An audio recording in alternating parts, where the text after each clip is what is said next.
합시다. 오늘도 예배의 주인공이 됩시다. 아멘. 오늘 본문 말씀은 시편 91편 1절 말씀입니다. 다 같이 한 목소리로 봉독합니다. 지존자의 은밀한 곳에 거주하며 전능자의 그늘 아래 사는 자요. 아멘. 어제 밤부터 또 오늘 또 주말 갑자기 한파주의보가 왔죠. 뭐 그래도 이 남쪽은 참 역시 남쪽 나라는 다릅니다. 남녘에. 저는 항상 이게 서울 오라가가 왔다 갔다 하기 때문에 옷을 어떻게 입어야 될지 몰라요. 여기서 출발할 때는 포근한데 거기서 도착하면 엄청 공기 자체가 다르거든요. 이제 본격적인 겨울이 시작됩니다. 인생의 겨울도 언젠가 갑작스럽게 도적같이 임합니다. 우리 가족 가운데 누군가가 암에 걸린다는 거 도적같이 일어나는 소식입니다. 누군가가 하나님의 부름을 받아 빨리 천국으로 가는 것도 도적같이 일어납니다. 어느 순간 내 사랑하는 자녀의 인생 속에 아픔이 있는 사건들도 도적같이 일어납니다. 오늘까지 아무 일 안 일어났다고 오늘 이후 여러분들의 퇴근 이후 여러분들의 가족 가운데 아무 일이 없을 거라고 하는 생각은 그거는 인간이 갖는 교만입니다. 우리 학교도 마찬가지입니다. 개인의 인생과 믿음의 모든 공동체, 여러분들이 섬기는 교회도 지난 주일까지는 평안했는데 이번 주에 어떤 어려움이 있을 수 있습니다. 겨울은 반드시 옵니다. 그러면 우리가 겨울에 뭘 준비해야 돼요? 서로 인사합시다. 겨울 이불로 바꿉시다. 그죠? 여러분 벌써 이불을 덮어보면 아이고 여보 이불 바꿔야 되겠다. 왜요? 벌써 이불이 이게 온기를 보존해 주냐 안 해주냐 벌써 우리는 몸으로 금방 알아채거든요. 여러분들 가정에 겨울 이불로 바꾼 분 한번 손 들어보세요. 와 그러시구나. 좋습니다. 아직 안 바꾼 분들은 보일러를 많이 떼시는 것 같습니다. 오늘 제목입니다. 하나님이 겨울을 나기 위해 이불 택배를 보내시는데 명단이 나왔습니다. 누구에게 보낼 이불인지. 여러분 택배 회사 다니는 분들 보면 뭐 꼭 굳이 안 그래도 우리가 누구 선물을 보내다 보면 누구에게 선물을 보낼 건가 선물을 보낼 대상의 명단들을 우리는 작성하죠. 하나님께서 겨울을 낼 수 있도록 특별한 이불을 준비하고 계시고 선물하시려고 하늘의 택배를 지금 가동하시는데 명단이 나왔습니다. 내 이름이 그 명단에 있을까? 없으면 인생에 갑작스럽게 닥치는 겨울 여러분 못 이겨냅니다.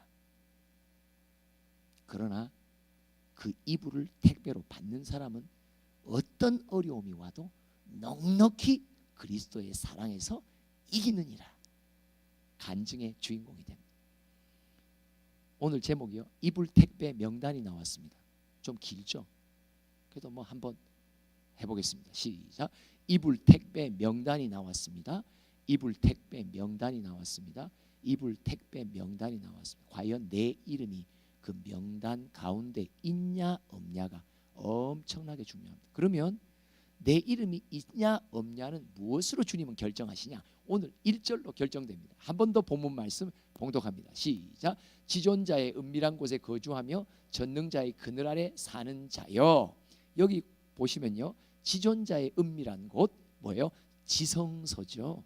지성소예요. 지성소는 뭘 의미해요? 주님의 보좌 앞으로 나아가는 예배자를 말해요. 그러면 예배자가 되면 전능자의 그늘, 그늘이라는 말은 독특한 단어예요. 이거는 왕의 통치라는 단어예요. 통치 아래 있단 말이에요. 하나님의 보호 아래 있단 말이에요. 통치 아래 있는 자. 누가 하나님의 지키심을 받습니까? 예배자만이 하나님의 보호를 받습니다.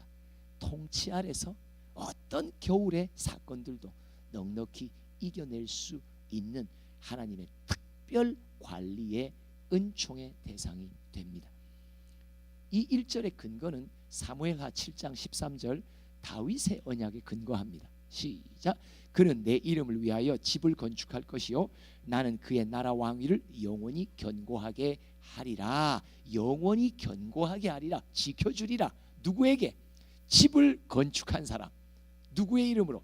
예수의 하나님의 이름으로 집을 건축하는 누구예요? 성전 건축을 하는 사람.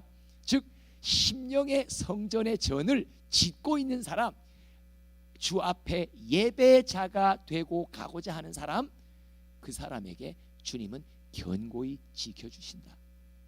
마태복음 1장 1절에 보면 예수 그리스도의 족보에 대한 나오는데 예수를 어떻게 소개합니까? 아브라함과 다윗의 자손 예수.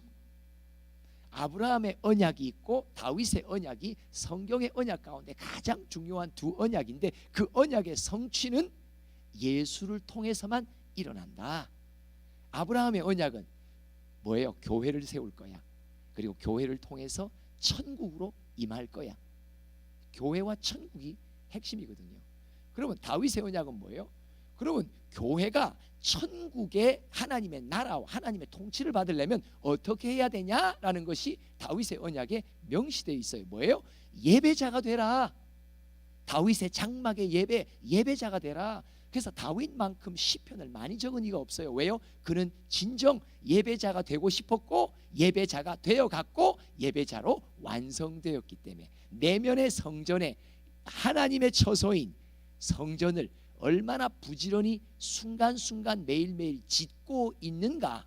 예배자의 완성이 아니라 예배자를 향한 걸음, 계속 성전 하나님의 거처를 내 안에 우리 가운데 짓고 있는 깨어있음, 부지런함, 바로 그런 사람을 가리켜서 예배자라고 말합니다. 다윗의 언약은 말합니다. 예배자에게 주님의 나라 통치가 임한다고. 그러면 주의 나라 통치가 임할 때 구체적으로 어떤 통치가 임하는지 히브리서 10장은 19절부터 이렇게 설명합니다. 시작. 그러므로 형제들아 우리가 예수의 피를 힘입어 성소에 들어갈 담력을 얻었나니. 왜 예수의 피를 힘입어야지만이 성소에 들어갈 수 있어요? 성소는 하나님의 처소잖아요. 하나님의 임재가 있는 곳이잖아요. 왜 우리는 예수의 피가 아니면 하나님을 만날 수 없을까요? 죄인이기 때문에 그래요. 우리 모두는 죄덩어리이기 때문에 그래요. 죄인은 거룩하신 하나님 앞에 쓸 수 없거든요. 그런데 예수의 피를 우리의 몸과 마음과 이 생각에다가 발라갖고 주님 앞에 하나님 앞에 나아갈 때 뭐만 보인다? 예수의 피로 씻겨져 있는 의의 모습만 보이니까 아버지 하나님을 만날 수 있고 환영받을 수 있는 조건이 되는 거예요. 그래서 예수의 피가 아니면 우리는 주님 앞에 하나님 앞에 설 수 없는 죄인이란 말이에요. 그래서 이런 찬양이 있죠. 나나나나나 찬일샘 나갈 때에 어떻게 나가야 할까? 그죠? 나의 의와 선으로 나갈 수 없다. 예수의 피 보혈로 나갈 수 없다. 아버지 뭐 이런 찬양 있죠. 보혈을 지나 아버지 품으로. 예수의 보혈이 아니면 우리는 아버지 앞에 나아갈 수 없단 말이에요. 그러면서 계속 히브리서는 11절 또 이렇게 말합니다. 시작. 그 길은 우리를 위하여 휘장 가운데로 열어놓으신 새로운 살 길이요 휘장은 곧 그의 육체니라. 새로운 살 길 뭐예요?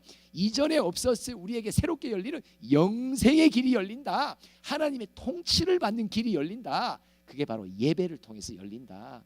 예수의 피를 힘입어 나아가기만 하는 자, 내 의와 나의 선과 내 삶에 나만큼 믿음 없는데 이런 사람은 실제로 예수의 피를 의지하지 않기 때문에 주 앞에 나아갈 수 없다. 그러나 하나님 나는 죄인입니다. 선한 것 하나 없으니 나는 오직 주님만 의지하네. 예수의 피를 의지하고 보혈의 은혜가 덕이 아니면 나는 아버지 앞에 나아갈 수 없다라는 그런 겸손한 마음을 가진 죄인의 고백의 사람, 생명의 길, 영생의 길을 열어주신다. 그러면서 또 계속 시작. 또 하나님의 집 다스리는 큰 제사장이 계심에. 그래서 우리의 마음의 뿌림을 받아 악한 양심으로부터 벗어나고 몸은 맑은 물로 씻음을 받았으니 참 마음과 온전한 믿음으로 하나님께 나아가요. 이 22절이 잘 보세요. 예배자가 될 때, 내가 예배하는 심령만 가지면 하나님의 놀라운 통치가 임하는데, 그 통치가 구체적으로 어떻게 내 안에 임하느냐? 처음에 마음에, 우리의 마음이 심히 부패했다. 그죠? 예레미야 17장. 만물 가운데 가장 부패하고 거짓된 것은 뭐라고요? 우리의 마음이다. 우리의 마음이 부패하고 가장 거짓으로 가득 찼는데, 예수의 피로 뿌림을 받아 악한 양심으로부터 우리의 마음이 어떠나요? 벗어날 수 있게 해주신다. 몸은 죄악이 거하는 거처잖아요. 그래서 로마서 6장 8장 계속 사도 바울은 육신을 쳐라, 육신을 쳐라, 육신 따라 행하면 너희는 하나님의 뜻을 거스르는 자가 된다. 육신을 죽여라, 육신을 죽여라. 영으로서 몸의 행실을 죽이는 자는 살리라. 우리 몸이라는 말은 뜻이 뭐예요? 이거 완전히 죄덩어리라는 말이에요. 그렇죠? 육신의 정욕, 안목의 정욕, 이생의 자랑이 거하는 곳이 우리의 육신으로 대변되거든요. 그러니까 우리의 몸으로 돼 맑은 물로 예수의 피로 씻음을 받았어요. 그러니까 어린 양의 피, 예수의 피가 아니면 우리가 하나님 앞에 나올 수 없다는 말이 뭐예요? 우리가 하나님 앞에 나오게 하기 위해 예수께서 친히 보혈로 우리의 마음을, 몸을 씻어주셔서 참마음, 거짓 마음이 아니라 참마음, 그리고 온전한 믿음으로 내 아버지 앞에 나아가게 만든다. 다른 말로 예배의 자리에 오면 하나님의 통치가 임하는데, 마음도 씻어주시고 내 몸도 씻어주시고 믿음도 온전케 붙들어 주신다. 하나님의 그늘, 통치가 뭐예요? 몸과 마음이 다 깨끗하게 보존해 주시는 통치를 받게 된다는 것을 구체적으로 말합니다. 그럼 여러분, 예배 가운데 임하시는 하나님의 역사, 보혈의 역사, 또 성령의 역사, 내 마음도 내 몸도 깨끗하게 되면서 우리에게 알려지고 깨닫게 되는 바가 뭐예요? 자, 다시 시편 91편 2절로 옵니다. 시작. 나는 여호와를 향하여 말하기를 그는 나의 피난처요 나의 요새요 내가 의뢰하는 하나님이라 하리니. 내가 여호와를 향하여 말하기를, 이제 내가 뭘 깨달아요? 아, 하나님은 나의 피난처시구나, 나의 요새시구나, 내가 의뢰하는 하나님이시구나. 시편 18편, 하나님이 어떤 분이시? 나의 산성, 나의 요새, 나의 피난처, 그분은 구원의 능력. 그죠? 또 27편, 막 그 다윗의 시편들을 보면요, 놀라운 게요, 뭐예요? 자기가 예배자로 들어가면서 하나님의 통치를 받고 내 마음과 몸이 씻음을 받으면서 자기에게 일어난 변화가 뭐예요? 이전에 몰랐던 하나님이 누구신지를 알게 되는 복을 얻었단 말이에요. 여러분, 하나님을 아는 지식이 이불이에요. 겨울을 날 수 있는 이불, 인생의 온갖 시련과 풍파를 이길 수 있는 이불이 뭔지 아세요? 하나님이 준비하고 계시고 선물하고 계시고 택배로 우리에게 주시는 것은 뭐냐? 하나님이 누구신지 그분을 아는 것이 이불이에요. 맞습니다. 하나님을 아는 지식만 있으면요, 어떤 어려움도 넉넉히 이깁니다. 어떤 어려움이 와도 여호와는 나의 피난처시라, 이게 내 심령의 지식, 인지적인 교육적인 지식이 아니라 인격적인 지식, 이게 예배자가 되는 자에게만 열리는 하나님의 계시. 아, 하나님은 나의 피난처시구나. 피난처, 나의 피난처 예수 의지해요. 나의 피난처 예수 의지해요.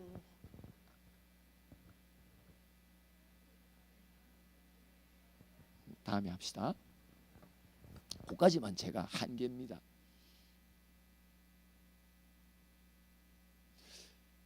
예수가 누군가? 하나님은 누구신가? 여러분, 믿음이 뭐예요? 믿음의 근거가 뭐예요? 그분을 아는 게 믿음의 근거예요. 그렇죠? 그분을 아는 지식만 내게 오면요, 하나님은 내 아버지야. 내 너를 떠나지도 않으리라. 내 너를 버리지도 않으리라. 약속하셨던 주님, 그 약속을 지키사 이후로도 영원토록 나를 지키시리라 확신하네. 나의 피난처 예수요, 나의 요새시요, 나의 산성이시요. 여러분, 하나님을 아는 지식, 이거는 누구에게만 열리냐? 예배자에게 열리는 축복입니다. 이것이 겨울을 날 수 있는 이불입니다. 하나님을 알아야 됩니다. 예수가 누구신지를 알아야 됩니다. 지식적인 것으로 아니라 심령의 지식으로 새겨져야 됩니다. 그래야 어떤 인생의 시련이 와도 다 겨울 이불로 보호받고 보존받을 수 있단 말입니다. 이불 택배 명단이 나왔습니다. 다시 한번 3번 외칩니다. 시작.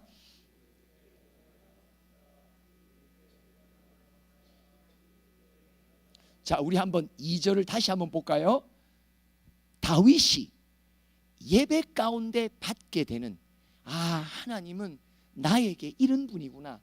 누군가의 하나님, 다윗의 하나님, 요셉의 하나님, 모세의 하나님, 사도 바울과 베드로 사도의 하나님이 아니라, 성경에 나와 있는 저자들의 하나님이 아니라 그 하나님이 오늘 이 시간 나의 하나님. 그래서 히브리서 13장인가요? 이전에도 지금도 영원토록 동일하신 예수님. 이게 무슨 말이에요? 예수님은 이전에도, 구약시대에도, 지금도, 내가 사는 시대에도, 앞으로 주님이 재림하실 그때까지 영원토록 예수님은 어떤 분이다? 동일하신 분이라는 고백이 뭐예요? 다윗이 고백하고 깨달았게 된 그 하나님도 오늘날 나에게 그 하나님이란 말이에요. 할렐루야.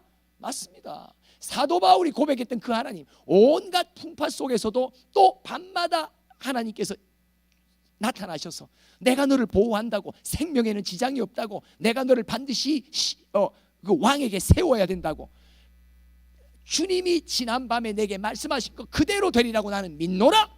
여러분, 이 하나님을 아는 지식만 있으면요, 이 배짱이며 그냥 이 배짱이 간이 밖으로 튀어나온다니까요. 서로에게 인사합시다. 간이 부어야 됩니다. 그렇죠?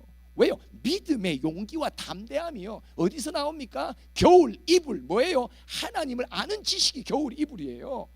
아멘. 맞습니다.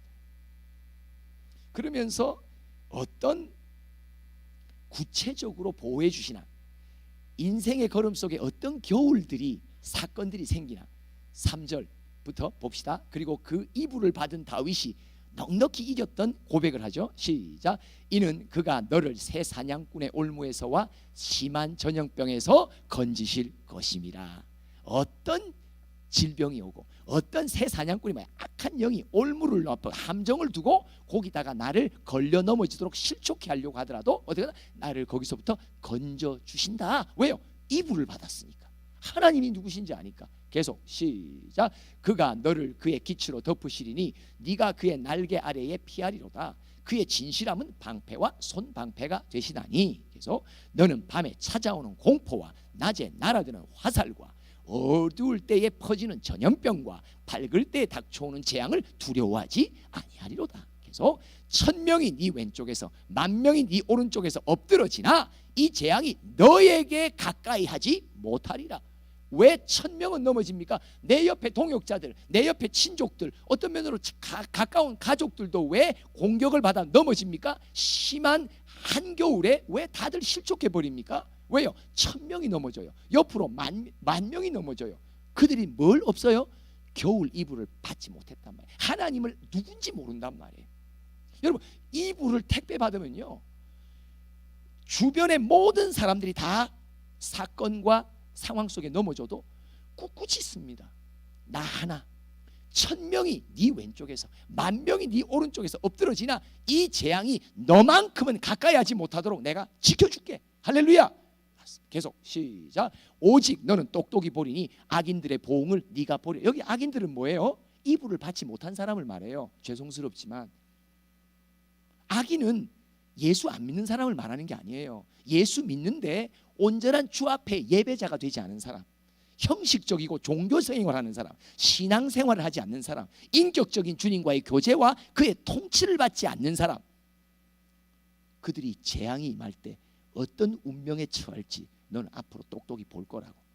지금은 다 예배 자리에 같이 앉아 있고 같이 믿음의 소리를 하는 것 같지만 시련이 일어납니다. 여러분, 우리 모두가 깨닫는 게 뭐예요? 어려움과 시련이 딱딱 치면 그때 우리 모두의 공통적인 고백이 뭐예요? 내가 믿음 있는 줄 알았더니 믿음이 내게 없다는 것을 깨닫습니다. 그래서 그런 사건들이 내게 유익이 됩니다. 우리는 믿음에 대해, 내 신학에 대해 거품을 많이 갖고 있거든요. 뭔가 조금 남달리 열심히 하고 뭔가 봉사하면 내 신앙이 상당히 좋다라고 하는 이 거품이 있어요. 근데 언제 그게 딱 드러나요? 생계의 위협이 있을 때, 먹고 사는데 어려움이 있을 때, 건강이 어려움이 있을 때, 어떤 종류의 이 땅에 이 세상에 시련 딱 불잖아요. 금세 자기 자신이 압니다. 내 믿음이 꽝이구나. 한때 우리 제목 뭐가 나왔어요? 꽝이 나왔어요. 그죠? 겉으로는 번지르한데 빛 좋은 게살구야. 앙코 없는 무슨 빵? 식빵? 찐빵. 찐빵인데 앙코가 있어야 될 거 아니에요. 근데 앙코가 없어. 보니까 시련을 당하면요, 내 안에 믿음이 없다는 걸 깨닫습니다. 이게 복이에요. 여기서부터 다시 출발해야 돼요. 우리가 뭣도 모르고 거품이 많아서 내 믿음 좋다라고 스스로 자화자찬한다니까요. 옆에 사람들의 신앙의 박수 소리에 우리 스스로가 함께 속아 넘어간다니까요. 그래서 시련은 우리에게 고난이 내게 유익이라. 이전에 내가 행하였더니 이제야 비로소 내가 말씀을 지키게 되었다고. 할렐루야. 맞습니다. 계속해서 봅니다. 시작. 네가 말하기를 여호와는 나의 피난처시라고 지존자를 너의 거처로 삼았으므로 화가 네게 미치지 못하며 재앙이 네 장막에 가까이 오지 못하리니 그가 너를 위하여 그의 천사들을 명령하사 네 모든 길에서 너를 지키게 하심이라. 그들이 그들의 손으로 너를 붙들어 발이 돌에 부딪히지 아니하게 하리로다. 여기까지 15절도 볼까요? 15절 시작. 그가 내게 간구하리니 내가 그에게 응답하리라. 그들이 환난 당할 때에 내가 그와 함께하여 그를 건지고 영화롭게 하리라. 그가 어때? 내가 이불 받은 자, 하나님을 아는 지식을 가진 자, 그 이불을 가진 자가 환난 당할 때 주님 앞에 부르짖는단 말이에요. 주님, 주님, 나를 긍휼히 여기소서. 주의 긍휼을 그치지 마소서. 속히 나를 도우소서. 간구할 때 주님이 뭐 하신다고? 내가 응답해 줄게. 너희가 환난 당할 때 내가 그와 함께하여 그를 건지고 내가 영화롭게 해줄게. 근데 여러분, 이불을 받지 못하면 어떤 일이 벌어지는 줄 아세요? 잠언 1장 24절부터 한번 읽어봅니다. 아주 극명하게 다른 운명을 당합니다. 시작. 내가 불렀으나 너희가 듣기 싫어하였고 내가 손을 폈으나 돌보는 자가 없었고 도리어 나의 모든 교훈을 멸시하며 나의 책망을 받지 아니하였은즉 너희가 재앙을 만날 때 내가 웃을 것이며 너희에게 두려움이 임할 때 내가 비웃으리라. 너희의 두려움이 광풍같이 임하겠고 너희의 재앙이 폭풍같이 이르겠고 너희에게 근심과 슬픔이 임하리니 그때에 너희가 나를 부르리라. 그래도 내가 대답하지 아니하겠고 부지런히 나를 찾으리라. 그래도 나를 만나지 못하리니 대저 너희가 지식을 미워하며 여호와 경외하기를 즐거워하지 아니하. 여기 지식이 뭐야? 하나님을 아는 지식을 너희들은 멸시한단 말이에요. 하나님을 알고자 하는 마음이 너에게는 없단 말이에요. 그러니까 하나님을 아는 지식이 주님이 자꾸 주시고 싶은데 내가 거절한단 말이에요. 그러니까 하나님을 아는 지식의 이불이 내게는 없는 거예요. 그러니까 환난을 당해서 주님 앞에 도와달라고 기도하는데 하나님이 응답을 안 하셔. 재앙이 내 가정에 임했는데 그래서 부지런히 주님 나 좀 도와주세요 하는데 주님이 뒤돌아서 버리고 등을 보이셔. 같은 교회를 다니는 사람이요, 믿음이 있다라고 하는 가정인데 어떤 가정은 환난 당할 때 부르짖을 때마다 주님이 즉시로 대답하죠. 이사야 65장 뭐라고 말해요?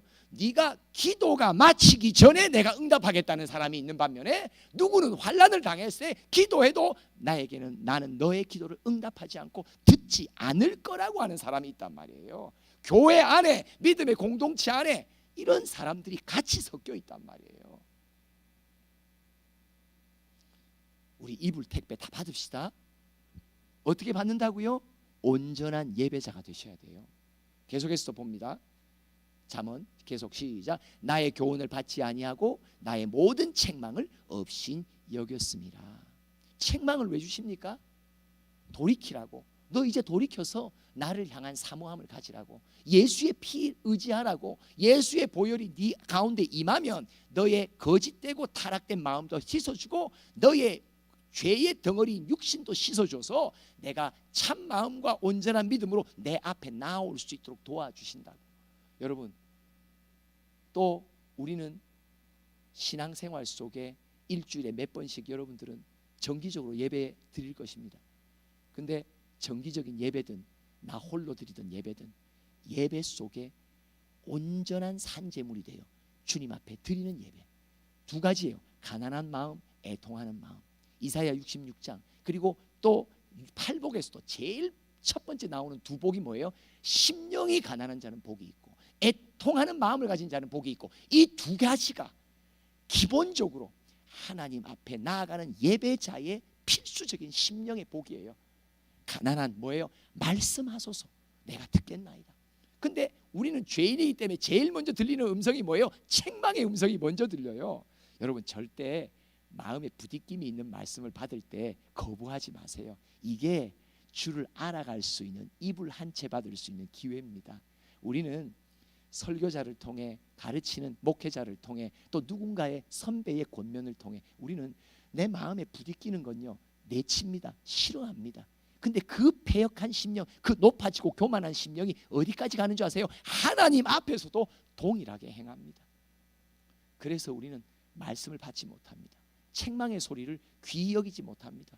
책망의 소리가 들려야 우리를 바르게 해주시고, 책망의 소리가 들려야 내가 무엇을 회개할 수 있고 어떤 회개를 내가 해야 되는지, 그래서 죄사함을 얻을 수 있고 예수의 보혈의 은총의 감격이 내 안에 끊어지지 않고 마르지 않고 계속 흘러넘쳐야 예수의 보혈을 힘입어 주의 성소에 들어가는 예배자가 될 수 있다는 것입니다.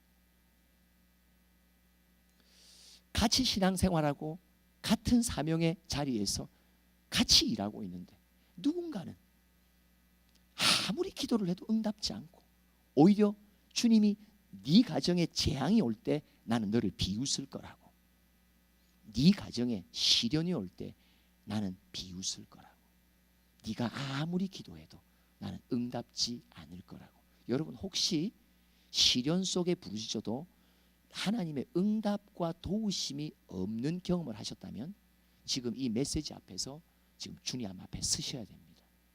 정상이 아닌 것입니다. 이불을 받은 정상의 신앙인이 아닙니다. 하나님을 아는 지식, 바로 겨울을 날 수 있는 이불 택배의 명단 속에 우리 모두가 있기를 소원합니다. 환난의 날이, 시련의 어려움이 언제 어떤 종류로 내게 임할지 아무도 알 수 없습니다. 그러나 하나님의 특징이 뭔지 아세요? 시련이 오기 전에 그걸 미리 아시고 내게 이불을, 택배를 미리 보내십니다. 미리 보내셔서 그것을 딱 덮게 하시고 시련이 딱 닥치면 보다 넉넉히 뚫고 나갈 수 있도록 우리를 친히 도우시고 붙드시고 지켜주시는 하나님, 바로 그 하나님, 나의 하나님, 우리의 하나님입니다. 하나님 아버지 감사합니다. 하늘에서 겨울을 날 수 있는 이불을 택배로 보내신다고, 그 명단을 갖고 계신다고. 과연 내 이름은 그 명단 속에 있는지. 오늘도 주님, 내 인생 속에 어마한 많은 수의 예배의 순간들이 있었지만 나는 과연 가난한 마음으로, 애통하는 마음으로 주 앞에 나아가는 진정한 주님이 찾으시는 예배자인가? 다시 한번 나 자신을 점검하기를 원하오니 성령님, 내게 정직한 영을 새롭게 하여 주시옵소서. 예수님의